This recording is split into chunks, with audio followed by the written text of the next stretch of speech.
The moment Elena Moore stepped through the front door of her spacious two-story home, she let out a quiet breath, equal parts exhaustion and anticipation. It had been a landmark day. After months of relentless overtime, she'd finally closed the Henderson merger, securing her firm's biggest account of the year. Her boss had pulled her aside afterward, offered congratulations with a firm handshake and a significant raise. She should have felt proud, elated even. But as she placed her keys in the glass bowl by the door and shrugged off her coat, the familiar silence of home greeted her like a cold draft. The TV blared in the living room. Paul was sprawled across the couch, gaming headset on, snacking from a half-eaten bag of chips. He glanced at her briefly before returning to his screen. "You're late again," he muttered, not bothering to pause his game. "We already ate." Elena managed a tight smile. "I had a big meeting today. Landed the Henderson account. It's official. I'm being promoted to senior partner." Paul nodded once, still glued to his screen. "Cool. So does that mean more hours now?" She swallowed the lump in her throat and walked into the kitchen, where Tina was scrolling on her phone with her feet on the table, a cup of untouched tea beside her. Marjorie sat near the window, flipping through a gossip magazine with her reading glasses perched on the bridge of her nose. "I heard you," Tina said without looking up. "Congrats or whatever. Actually, I wanted to talk to you about something. I've been thinking, I want to start a business, a lash studio. I just need like 8,000 to get started. You said you'd support me, remember?" Elena blinked. "I said I'd help you look into it. 8,000 is a lot of money." Tina finally looked up. "You just said you got a raise. Don't act like you're broke." Marjorie didn't even look away from her magazine. "It's not like you've got a family to spend it on. No kids, no real responsibilities. What's the use of all that money if it's not helping anyone?" Eleanor set the takeout bag she had picked up on the way home onto the counter. No one noticed. They'd already eaten. The lights buzzed softly overhead, the only thing acknowledging her presence. "I thought maybe we could go out to celebrate," she said, her voice thinning. "It's been a long year. This was a big milestone for me." Paul snorted from the living room. "With what time? You're never here as it is." Tina chimed in, chuckling. "For real. You act like getting a new title changes anything. You're still going to be too busy to even live your life." Marjorie closed her magazine and finally looked up. "Be thankful, Elena. God blessed you with a good job.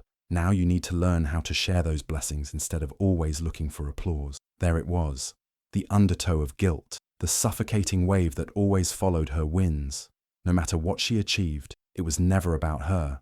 It was about what they could take from it. Eleanor stared at the three people who shared her home. None of them congratulated her.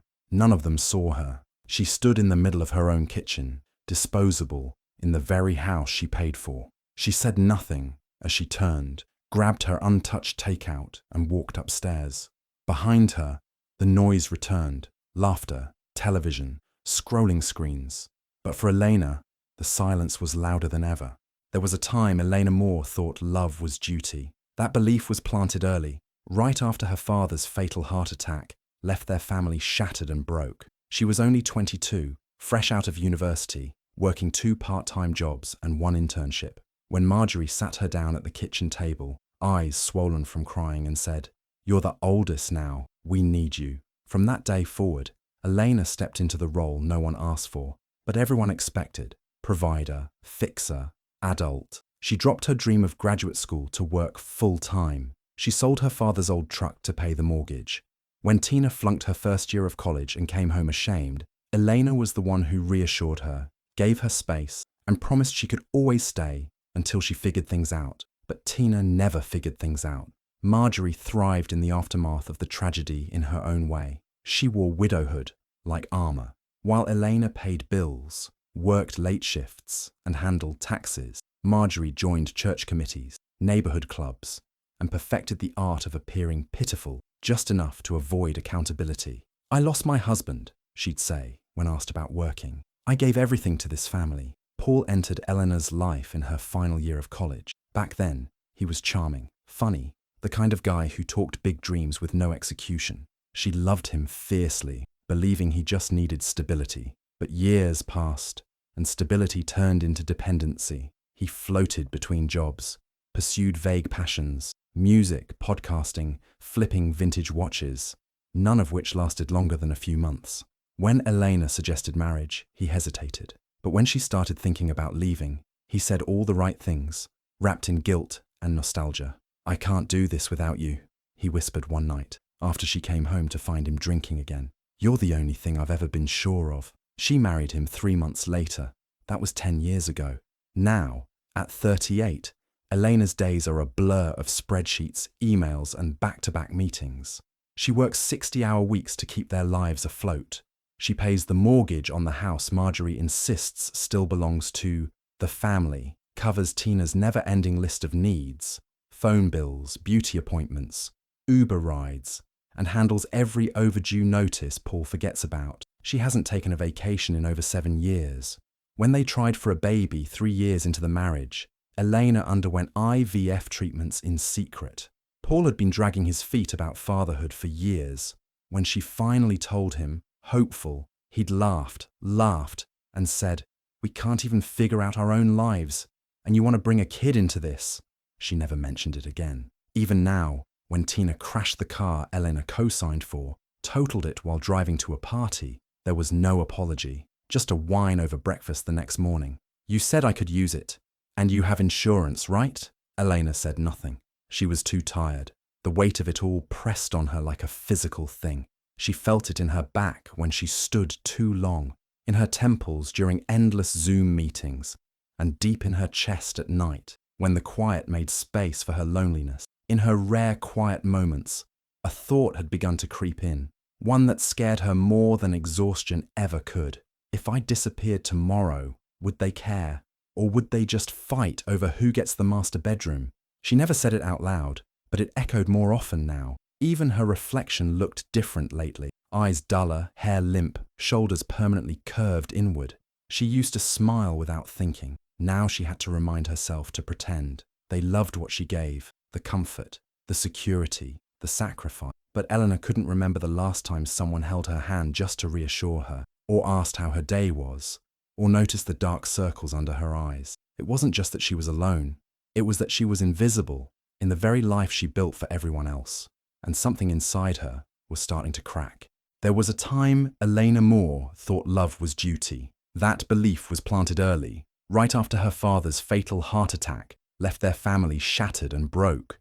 She was only 22, fresh out of university, working 2 part-time jobs and 1 internship, when Marjorie sat her down at the kitchen table, eyes swollen from crying, and said, "You're the oldest now. We need you." From that day forward, Elena stepped into the role no one asked for, but everyone expected. Provider, fixer, adult. She dropped her dream of graduate school to work full-time. She sold her father's old truck to pay the mortgage. When Tina flunked her first year of college and came home ashamed, Eleanor was the one who reassured her, gave her space, and promised she could always stay until she figured things out. But Tina never figured things out. Marjorie thrived in the aftermath of the tragedy in her own way. She wore widowhood like armor.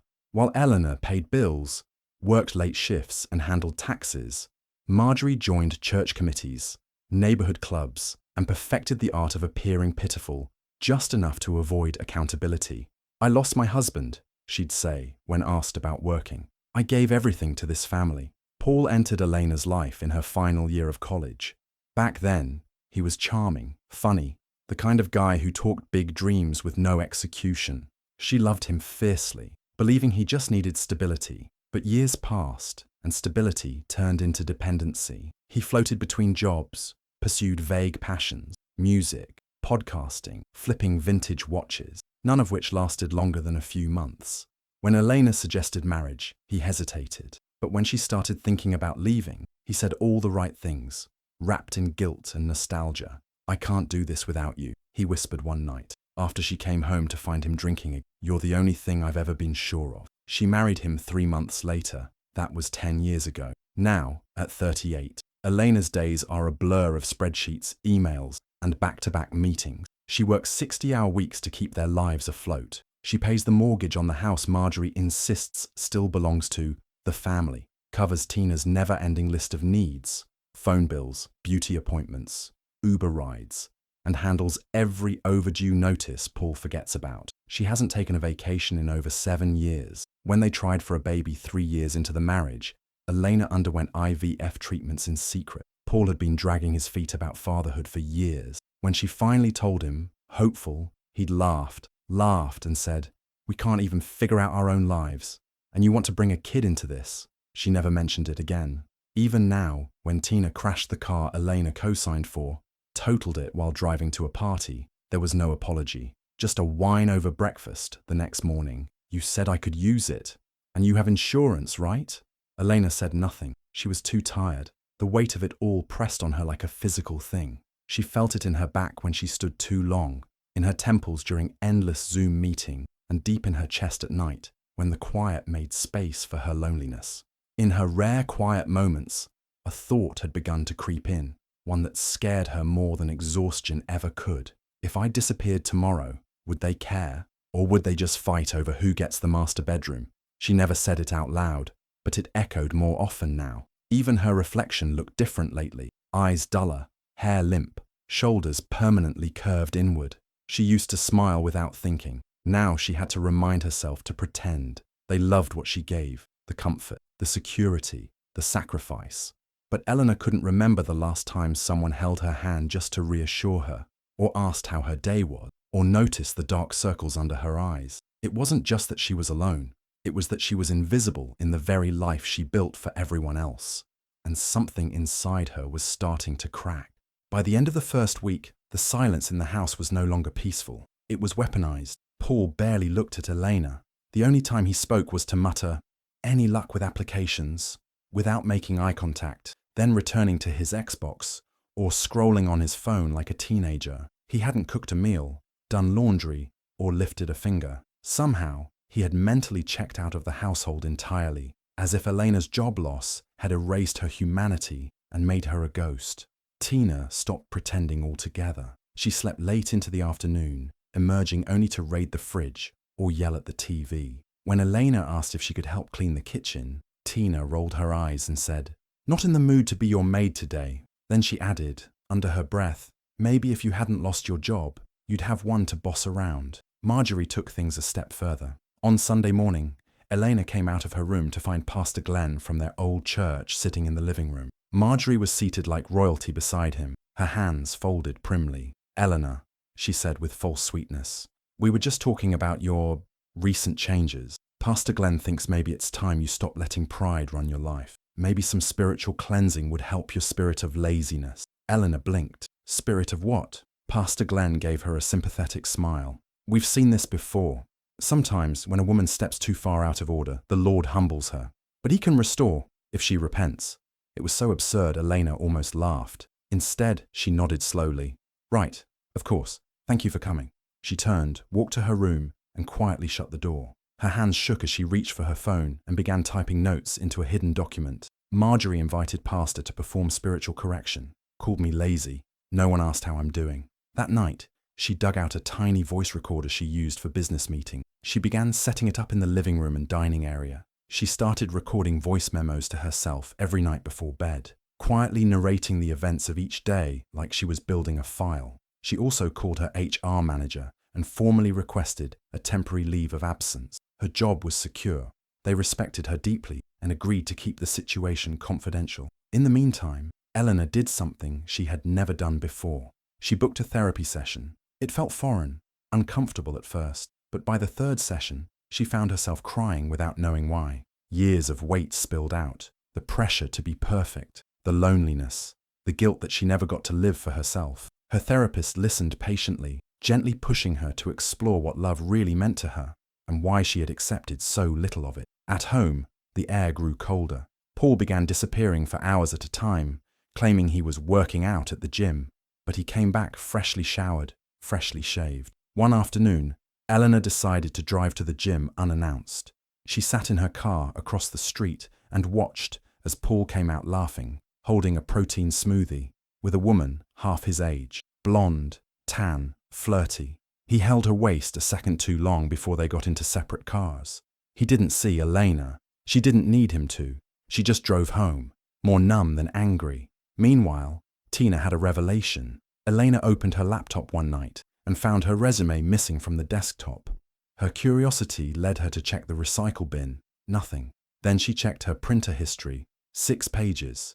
She dug through the printer tray and found them, her old resume, reworded slightly, but with the same formatting and roles. Tina had submitted job applications with it. When Eleanor confronted her, Tina shrugged. "You weren't using it," she said coolly. "Besides, your name still has weight. Why shouldn't I use that?" Elena stared at her. "You could have asked." Tina smiled without warmth. "Would you have said yes?" Elena didn't reply. The following week, Marjorie began bringing up the house, casually at first, then insistently. "This place is too big," she said, while folding laundry she never helped wash. "With no income, we should be downsizing. You can't expect all of us to stay in this mansion when everyone's suffering." "Everyone?" Elena asked. "Who exactly is suffering?" Marjorie blinked, then narrowed her eyes. "Don't get smart. You have no job, no kids, no husband who respects you. This house was just a mask, Elena. It's time to grow up and face reality." That night, Eleanor sat in the living room alone, drinking tea. She didn't cry. She didn't shout. She simply wrote it all down. She had stopped trying to win their love. She no longer sought approval. Each day, she felt something inside her shift. Not bitterness, not hatred, just clarity. The fog was lifting. They hadn't changed. They had simply removed the mask. And so had she. In the silence of her room that night, it started with a lie, just like their betrayal had. Elena stood in the kitchen that morning, her tone quiet but urgent as she spoke. "I just got off the phone with the bank. We're behind on the mortgage. I tried to cover it, but without my paycheck it's too much." She paused, keeping her voice shaky. "If we don't make a payment this month, they'll start foreclosure proceedings." Paul's eyes darted to his phone screen. "Wait, what does that mean exactly?" "It means we could lose the house," she said. "Unless we can come up with the mortgage. I need help. Anything." Tina looked up from her cereal, completely unbothered. "I mean, I'd help if I could, but I'm still waiting to hear back from that job. You know how it is." Marjorie pursed her lips. "I'm on a fixed income, Elena. You think I'm hiding gold bars under my bed?" Paul stood, rubbing his neck. "I told you we should have cut cable in the cleaning service. Maybe you should have saved more when you had a job, instead of buying organic everything." "I don't think we can help," Tina added flatly. "You should start packing." Elena nodded slowly. "Okay, I understand." That evening, she cooked dinner herself. A full spread, roasted chicken, herbed potatoes, salad, wine. She set the table with cloth napkins, lit candles, even played soft jazz in the background. They all looked confused as they sat down. "This feels weird," Paul muttered. "Maybe she snapped," Tina whispered to him, giggling. Eleanor stood at the head of the table, pouring wine into Marjorie's glass with a serene smile. Then she sat, folding her hands. "Before we eat," she said, "I just want to say a few things." Marjorie sighed. "Is this a gratitude speech?" "No," Eleanor said. "It's the truth." Finally, they looked up, curious. "I never lost my job," Elena said calmly. "I've been on paid leave this whole time. My firm even promoted me during this break. I'm now a managing director." The room fell silent. Eleanor reached into a drawer by her seat and pulled out a stack of manila folders and a small recording device. "I also recorded almost everything. Your conversations, your comments, the way you treated me." Paul's jaw tensed. "You what?" Elena ignored him. "I own this house. Only me. I paid every cent. Not one of you contributed. And now, I'm done." She slid a document toward Paul. "These are divorce papers. Already signed. You'll be served officially tomorrow. But I thought I'd give you the courtesy." "Eleanor, wait. Hold on." Paul's voice cracked. "We can talk about this. Don't do anything rash." "I've thought about it for a long time," she said. "This isn't rash. It's overdue." She turned to Tina. "You have 30 days to leave. I've already prepared a formal notice. After that, you'll be removed by law if needed. Don't worry, I've arranged temporary housing for you. A women's shelter 3 towns over. They help with job placement." Tina's mouth dropped open. "Are you insane? I'm your sister. You can't throw me out like trash." "You're right," Elena said softly. "Trash usually gets taken out weekly. This is long overdue." Then she turned to her mother. "Marjorie, you'll be relocating too. I've already paid for a place in a comfortable retirement facility. They'll come pick you up tomorrow morning." Marjorie's face flushed red. "You ungrateful little thing. After everything I gave up for you, this is how you repay me." Eleanor didn't blink. "What exactly did you give up, Mom? Besides my childhood, my peace, my happiness? You taught me how to be useful, not loved." Marjorie pushed back from the table. "I won't go. You can't force me." "You're not a prisoner," Eleanor replied. But if you stay past tomorrow, you'll be trespassing. I'll involve the authorities if needed. Tina stood, chair scraping violently. You're disgusting. You think you're better than us. Newsflash, you're alone now. No one's going to want a bitter, cold witch like you. Eleanor looked at her calmly. You're right. I am alone now. The three of them stormed out of the dining room, yelling, pleading, cursing, a storm of chaos. Eleanor didn't follow. She sat at the table for a long time after, unmoving. The candles flickered low. The food sat untouched. Then her breath hitched. A single tear rolled down her cheek, then another. Her hands trembled slightly as she picked up her wineglass. She wasn't crying because she regretted anything. She was crying because, in that moment of silence, she realized the most painful truth. She had been alone for years. She had filled the silence with obligation, with loyalty, with hope that someday they'd see her, love her, but they never did. They never would. And now, finally, she was free. Sunlight streamed through the wide windows of Elena's new apartment. Smaller, yes, but filled with peace. For the first time in years, she woke up without dread. No footsteps stomping through the hallway. No passive-aggressive sighs.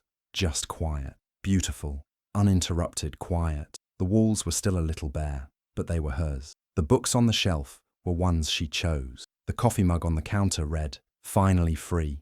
It had been a gift from her therapist. She took her time every morning, made French press coffee, read a few pages of a book, then sat on her tiny balcony, watching the city hum below. After everything unraveled, she took a formal sabbatical from work. Her firm had been incredibly supportive, offering her months to rest, and even recommending therapy resources. She took it, all of it, no guilt. What surprised Elena most was what came next.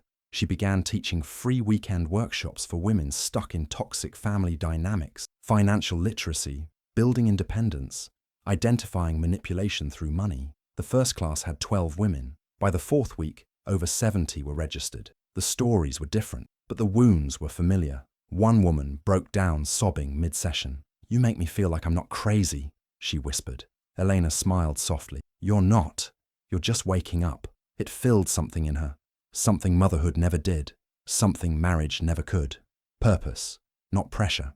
Paul texted her after the divorce was finalized. First a cold, "I signed."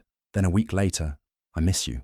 A week after that, "Can we talk?" She blocked him. She'd spent enough years translating his silences, second-guessing his mood swings, swallowing her ambition to protect his pride. Tina blasted her online, vague posts, teary rants on Instagram stories, captions like, "Betrayal always comes from those closest to you." Elena never responded. Silence, she had learned, was not weakness. It was power. Tina's social media clout fizzled. She bounced from couch to couch. Word spread. She'd used a fake resume. People stopped answering her messages. Marjorie's retirement facility called Elena once, said her aunt and uncle had visited and stayed for hours. Apparently, they'd confronted Marjorie about what she did to Elena and how eerily it mirrored what she'd done to her own sister 40 years ago. History didn't just repeat, it rotted. Elena didn't answer the facility's follow-up call. She'd arranged everything needed for Marjorie's care. She owed her nothing more.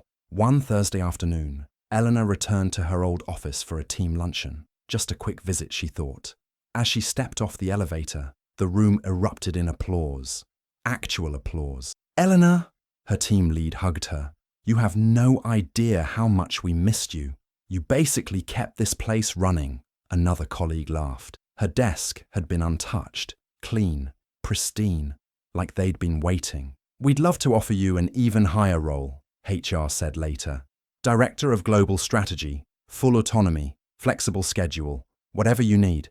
Elena smiled. "That's kind of you. I'll think about it. But if I come back, it'll be on my terms." They nodded. They understood. She left the building with no regrets. As she stepped onto the street, her phone buzzed. A message from one of her workshop students. "Just opened my first savings account. For the first time, I feel like my life is actually mine." Eleanor looked up at the sky, the late afternoon sun warming her face. Yes, it was hers too. Finally, the kettle clicked off with a soft hiss. Eleanor poured hot water into her favorite blue mug, dropped in a bag of chamomile, and sat on the edge of her couch. Outside, the sky was a mellow grey. the kind that made the world feel quiet, safe. Her apartment still didn't have a lot, but what it held now felt real, honest. The books on the shelf were well loved. A soft throw blanket rested over the arm of the couch. No chaos, no tension, just space. She picked up the mail on her coffee table, mostly flyers and a bill or two, but one envelope stood out, cream-colored, handwritten, no return address. Curious, she opened it. Inside was a letter from Mia, a young analyst Elena had mentored years ago. Eleanor, I don't know if you remember what you said to me in the break room that day, when I almost quit. You said, the world doesn't get to decide your worth. You do. That moment changed everything. I stayed. I grew. I'm now leading my own team, and I carry your words with me every day. Thank you for seeing something in me when I didn't. Eleanor read it twice, then a third time. Her eyes glistened, but no tears fell. She reached toward the photo frame beside her tea, a picture of herself, barefoot on a beach, wind in her hair, her smile quiet, but true. She was alone in the frame, no one else in sight, and for once, that wasn't loneliness, it was freedom. She folded the letter carefully and placed it next to the photo. Her fingertips lingered on the frame, then curled around her mug. The camera would pull back now, soft lighting, distant city sounds, muted by the thick windows. A breath, a pause, then her voice. Sometimes you have to lose everything you never needed to find what you truly deserve. Silence. Just Elena, finally at peace. Hi besties, thank you so much for watching to the end. Please remember to like, comment and subscribe.